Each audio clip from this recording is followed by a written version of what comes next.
Hello friends, எல்லாருக்கும் வணக்கம். இந்த வீடியோவில் பார்த்தீங்கன்னா தற்போது மத்திய இடைக்கால பட்ஜெட் அறிவிச்சிருக்காங்க. ஸோ அதில் இருக்கக்கூடிய முக்கியமான சில நடப்பு நிகழ்வுகள் பார்க்கலாம். ஸோ நடப்பு நிகழ்வுகளை பொறுத்த வரைக்கும் பார்த்தீங்கன்னா ஒவ்வொரு தேர்வுலையும் மினிமம் ஒரு 4லிருந்து ஒரு 7 கேள்வி வரைக்கும் கேட்கலாம். ஸோ இந்த டாபிக் பொறுத்த வரைக்கும் ஒரு 1 or 2 கொஸ்டின்ஸ் எதிர்பார்க்கலாம். ஸோ வீடியோவை ஸ்கிப் பண்ணாமல் ஃபுல்லாக பாருங்கள்.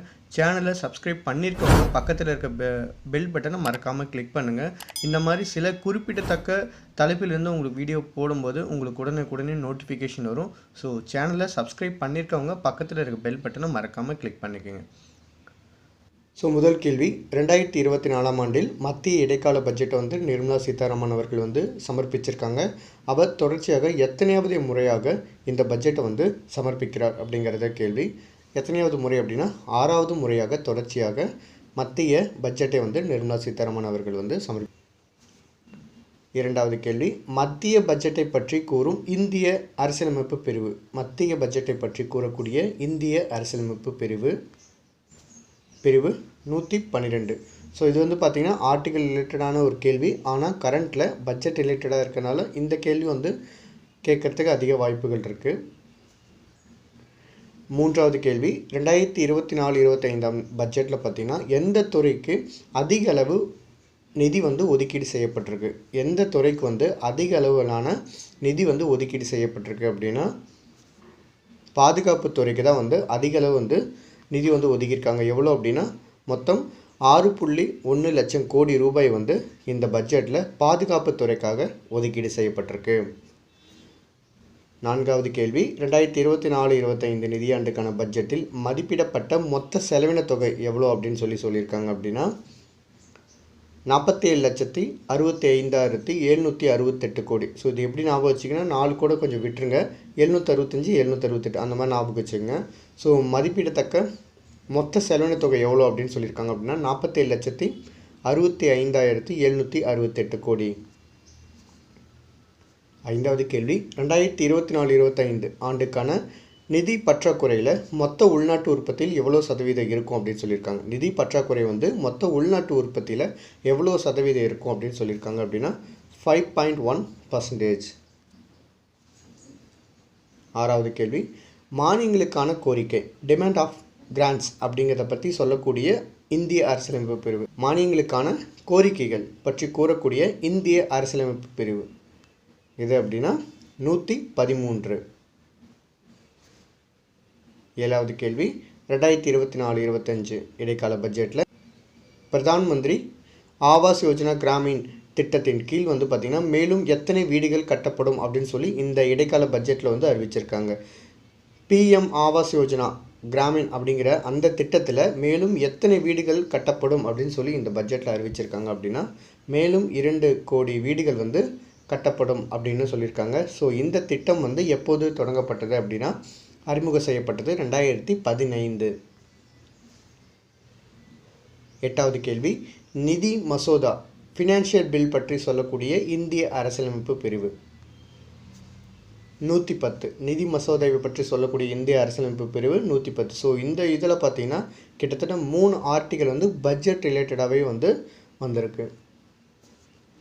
ஒன்பதாவது கேள்வி, 2024-25 பட்ஜெட்டில் நிலக்கரி வாயுவாக்கம் மற்றும் 100 மெட்ரிக் டன் திறனாக்குதல் திறன் ஆகியவற்றிற்காக இலக்கு நிர்ணயம் பண்ணியிருக்காங்க.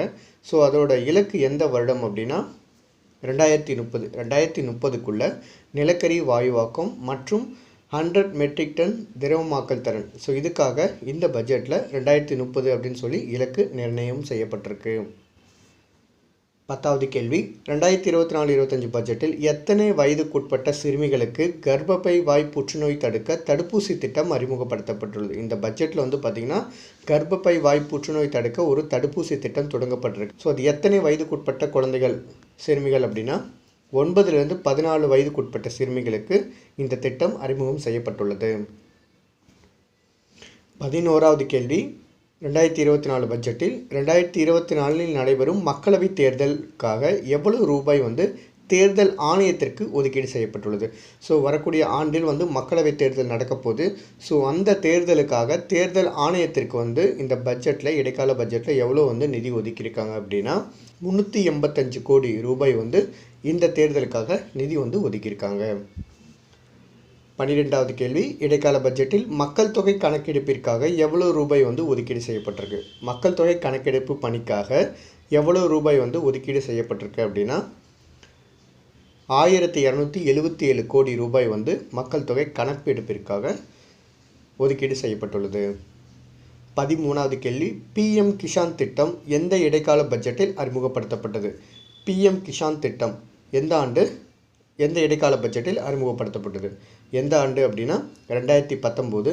இது வந்து பார்த்திங்கன்னா வருடத்திற்கு 6000 ரூபாய் வந்து விவசாயிகளுக்கு வழங்கக்கூடிய ஒரு திட்டம் தான் வந்து பிஎம் கிஷான் திட்டம். ஸோ இந்த திட்டம் வந்து 3 தவணையாக வந்து வழங்கப்படும்.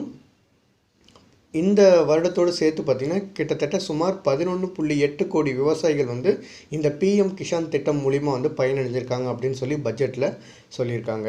ஸோ இதில் இந்த திட்டம் எப்போது தொடங்கப்பட்டது, எவ்வளோ ரூபாய் கொடுக்குறாங்க, அது எத்தனை தவணையாக கொடுக்குறாங்க, இந்த வருடம் உட்பட எவ்வளோ கோடி விவசாயிகள் வந்து பயனடைஞ்சிருக்காங்க அப்படிங்கிறத ஃபுல்லாக பார்த்துக்குங்க. அடுத்து 14வது கேள்வி, உணவு மற்றும் உரங்களுக்காக இந்த பட்ஜெட்டில் எவ்வளோ ரூபாய் வந்து மானியமாக வந்து ஒதுக்கியிருக்காங்க அப்படிங்கிறத கேள்வி. உணவு மற்றும் உரங்களுக்காக எவ்வளோ அப்படின்னா 3.69 லட்சம் கோடி ரூபாய் வந்து உணவு மற்றும் உரங்களுக்கான மானியமாக வந்து இந்த ஆண்டு நிதி பட்ஜெட்டில் அனௌன்ஸ் பண்ணியிருக்காங்க. 3.69 லட்சம் கோடி.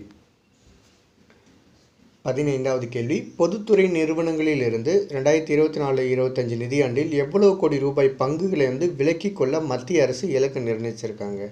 பொதுத்துறை நிறுவனங்களிலிருந்து எவ்வளவு ரூபாய் கோடி வந்து பங்குகளை வந்து விலக்கி கொள்வதற்காக மத்திய அரசு வந்து இலக்கு நிர்ணயிச்சிருக்காங்க அப்படின்னா 50,000 கோடி ரூபாய். 16வது கேள்வி, ஸோ இந்த இடைக்கால பட்ஜெட்டில் மத்திய அரசு பணிகளுக்காக தேர்வுகளை நடத்தும் பணியாளர் தேர்வாணையம் அதாவது எஸ்எஸ்சிக்கு வந்து எவ்வளோ ரூபாய் வந்து ஒதுக்கீடு செய்யப்பட்டிருக்கு? 2024-25க்கான பணியாளர் தேர்வாணையத்திற்காக எவ்வளோ ரூபாய் வந்து ஒதுக்கீடு செஞ்சுருக்காங்க அப்படின்னா 414.15 கோடி ரூபாய் வந்து எஸ்எஸ்சிக்காக ஒதுக்கீடு செய்யப்பட்டிருக்கு.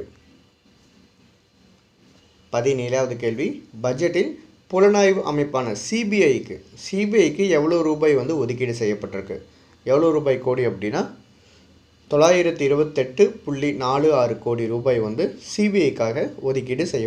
அடுத்து 18வது கேள்வி, அரசு பணியாளர்களின் திறன்களை மேம்படுத்த தொடங்கப்பட்ட திட்டத்தின் பெயர். அரசு பணியாளர்களோட திறனை மேம்படுத்துவதற்காக தொடங்கப்பட்ட திட்டத்தின் பெயர் என்ன அப்படின்னா கர்மயோகி அப்படிங்கிறது. ஸோ இந்த திட்டத்திற்காக வரக்கூடிய 24-25 அதுக்காக எவ்வளோ ரூபாய் வந்து நிதி வந்து ஒதுக்கீடு பண்ணியிருக்காங்க அப்படின்னா 86.13 கோடி ரூபாய். அடுத்து 19வது கேள்வி, இடைக்கால பட்ஜெட்டில் உள்துறை அமைச்சகத்திற்கு எவ்வளவு கோடி ரூபாய் வந்து ஒதுக்கீடு செய்யப்பட்டிருக்கு அப்படின்னா 2.03 லட்சம் கோடி ரூபாய் வந்து உள்துறை அமைச்சகத்திற்கு வந்து ஒதுக்கீடு செய்யப்பட்டிருக்கு. 20வது கேள்வி, இடைக்கால பட்ஜெட்டில் எந்த யூனியன் பிரதேசத்திற்கு அதிகபட்ச ரூபாய் வந்து ஒதுக்கீடு செய்யப்பட்டிருக்கு? எந்த யூனியன் பிரதேசம் அப்படின்னா ஜம்மு காஷ்மீருக்கு தான் வந்து இந்த இடைக்கால பட்ஜெட்டில் அதிக அளவு வந்து நிதி வந்து ஒதுக்கியிருக்காங்க. ஸோ ஜம்மு காஷ்மீருக்கான சிறப்பு அந்தஸ்து வந்து முன்ன ஆர்டிக்கல் இருந்தது. ஸோ அதையும் பார்த்துங்க. ஆர்டிக்கல் 370 அது கடந்த 2019ஆம் ஆண்டு வந்து நீக்கம் செய்யப்பட்டது. அடுத்து 21வது கேள்வி, ஆண்டுக்கு 1 லட்சம் வரை வருமானம் ஈட்டும் வகையில் சுய உதவி குழு பெண்களுக்காக தொடங்கப்பட்ட திட்டத்தின் பெயர். சுய உதவி குழு பெண்கள் வந்து பார்த்திங்கன்னா ஆண்டுக்கு 1 லட்சம் வரை வந்து சம்பாதிக்கணும் அப்படிங்கிற வகையில் தொடங்கப்பட்ட திட்டத்தின் பெயர் என்ன அப்படின்னா லட்சாதிபதி பெண் அப்படிங்கிற அந்த திட்டம். ஸோ அந்த திட்டம் வந்து பார்த்திங்கன்னா தற்போது பழசு வந்து இலக்கு என்னவாக இருந்ததுன்னா ஆண்டுக்கு 2 லட்சம் பெண்களை வந்து இந்த மாதிரி கொண்டு வரணும் அப்படின்னு சொல்லி இருந்தது. தற்போது அதுக்கு இலக்கை வந்து 3 லட்சமாக வந்து மாற்றிருக்காங்க. ஸோ 3 லட்சம் பெண்களை வந்து வருடத்திற்கு 1 லட்சம் வரை வருமானம் அவங்க ஈட்டணும் சுய உதவி குழுக்கள் மூலிமா அப்படிங்கிறதுக்காக தொடங்கப்பட்ட திட்டத்தின் பெயர் வந்து லட்சாதிபதி பெண் அப்படிங்கிறது. ஓகே, உங்களுக்கான ஒரு கேள்வி, இதுக்கு பதில் தெரிஞ்சவங்க கீழே கமெண்ட் பண்ணுங்கள். மானியங்களுக்கான கோரிக்கைகள் பற்றி கூறக்கூடிய இந்திய அரசியலமைப்பு பிரிவு. இதுக்கு பதில் தெரிஞ்சவங்க கீழே கமெண்ட் பண்ணுங்கள். இந்த வீடியோ உங்களுக்கு பிடிச்சிருந்தது அப்படின்னா லைக் பண்ணுங்கள். இந்த வீடியோ பற்றின பதிவுகளை கீழே கமெண்ட் பண்ணுங்கள். தேங்க்யூ.